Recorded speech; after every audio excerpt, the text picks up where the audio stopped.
নমস্কার। আজ আমি এসেছি নন্দনপুরের পার্শ্ববর্তী একটি গ্রামে। আমাদের চারপাশে অনেক হাসি খুশি মুখ থাকলেও তার আড়ালে অনেক সময় লুকিয়ে থাকে এক চরম অসহায়তা। আজ আমি আপনাদেরকে এমন একজনের কাছে নিয়ে যাব যার জীবন এক কঠিন যুদ্ধের মধ্যে দিয়ে যাচ্ছে। তো চলুন আপনাদেরকে নিয়ে যাই। আপনি ফোন করেছিলেন? হ্যাঁ, আমি রিভিউ করতে আসছি। ও, কোন দিকে বাড়িটা? চলুন আমার পিছন চলুন। ঠিক আছে, চলুন। কোনখানে? এই যে। এটা আমার নিজেরই কাকা। কার হয়েছে অ্যাকচুয়ালি? এই যে, ভাইটা। এই ভাইয়ের, ছোট্ট ভাইয়ের হয়েছে। কি হয়েছে? হয়েছে বলতে ওই দুটো কিডনি নষ্ট হয়ে গেছে। দুটো কিডনি নষ্ট হয়ে গেছে। আপনি কে হন? আমি বাবা হই। ঠিক আছে।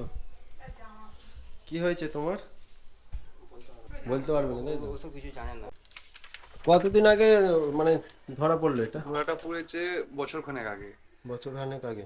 এবার আমরা চিকিৎসা করছিলাম নারায়ণীতে দেখাই, তখন বললো ট্রান্সপ্লান্ট ছাড়া কোনো উপায় নেই। হ্যাঁ। এবার এক ব্যক্তিকে বললো কিডনি দিতে হবে বাড়ি থেকে। এবার বাড়ি থেকে দেওয়ার মতন আমার 10 বছরের মেয়ে ম্যাচিং হয়নি। তখন একজন ডোনার দেবে বলেছে, সেটাই ট্রান্সপ্লান্ট করতে হবে। আর এখন ডায়ালিসিস চলছে। ডায়ালিসিসের জন্য প্রচুর খরচা হচ্ছে। মোটামুটি ডাক্তার কত টাকা খরচা বলছে? ডাক্তার বলেছিল 10 লক্ষ। হুম। আর প্রতি মাসে হচ্ছে যে 35 থেকে 40 হাজার টাকা ওষুধ পড়বে। আচ্ছা, এখন তাহলে কিভাবে কি চলছে চিকিৎসা এখন ব্যবস্থা? আমরা ওই অনলাইন এই কি বলে ওইটাকে, ওই যে বিজ্ঞাপন দিয়েই আচ্ছা, হ্যাঁ, সোশ্যাল সোশ্যাল মিডিয়া মিডিয়া থেকেই অনেকটা আমরা হেল্প পেয়েছি। আচ্ছা। সেইটার সাহায্যে আমরা ওই চলছে। হ্যাঁ, ওষুধপত্র কেনা হচ্ছে, ডায়ালিসিসের জল কেনা হচ্ছে। টোটাল বাজেট ওটাই বলেছে, তাই তো? টোটাল বাজেট হচ্ছে যে 10 লক্ষ, 1 লক্ষ টাকার পরীক্ষা, মাসে 35 হাজার টাকা, তারপরে ট্রিটমেন্ট আছে আলাদা। আচ্ছা, অনেকগুলো টাকারই ব্যাপার আছে। হ্যাঁ, কিডনি তো অনেক টাকারই ব্যাপার। দুটোই ফেল হয়ে গেছে। হ্যাঁ। বাবা তো আছে, তুই বস না। বর্তমানে এই ভাইটি দুটি কিডনি বিকল হয়ে গেছে এবং দুটো ট্রান্সপ্লান্ট বা উন্নতম চিকিৎসার প্রয়োজন। ডাক্তারের পরামর্শ অনুযায়ী চিকিৎসার জন্য যে বিশাল অঙ্কের টাকার প্রয়োজন তা এই পরিবারের সামর্থ্যের বাইরে। আপনারা কারা, পাড়া প্রতিবেশী না? আপনি কি হন?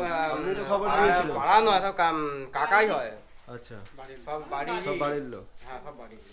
এবার অনেক টাকার ব্যাপার হয়ে যাচ্ছে, সেই জায়গা থেকে তো মেনটেন্স করাটা হয়ে যাচ্ছে না। ডায়ালিসিসটা চালালেই খুব সমস্যা হয়ে যাচ্ছে। ডায়ালিসিসে তো প্রবলেম হচ্ছে, তাই তো? মাস গেলে তো আপনার হচ্ছে 35-40 হাজার টাকা চলে যাচ্ছে। ডায়ালিসিসে? ডায়ালিসিস, তারপর ওষুধপত্র আছে আর জল দিয়ে করতে হয়, সেটা সে কলকাতা থেকে কিনে আনতে হয়। কি জলটা জল? ওই যে দেখেন, এই জলগুলো কিনতে হয়। কত করে এই জলগুলো নেয়? এই জলগুলো 305 টাকা করে। মাসে কবার লাগে এটা? এটা দিনে 3টে করে রাখে। দিন মানে পার ডে 3টে করে লাগে? 90টা। মাসে 90 ব্যাগ। আচ্ছা, তাহলে এখানেই তো অনেকগুলো টাকা খরচা। হ্যাঁ, এখানে এর সঙ্গে আরো আনুষঙ্গিক রয়েছে। যারা যেখান থেকে দেখছেন দাদা ভাইয়ারা একটু সাহায্য করুন। ছেলেটার জন্য ডায়ালিসিস করছি, জানতে পারছি না, দুটো কিডনি খারাপ। আপনাদের আশীর্বাদ না হলে ছেলেটা বাঁচবে না।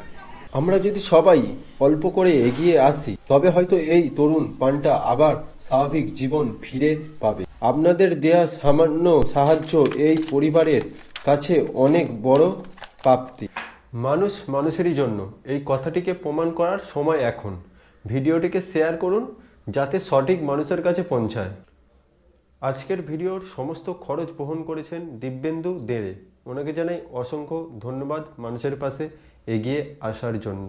যে যেমন পারবেন এই পরিবারের হেল্প করবেন। ধন্যবাদ।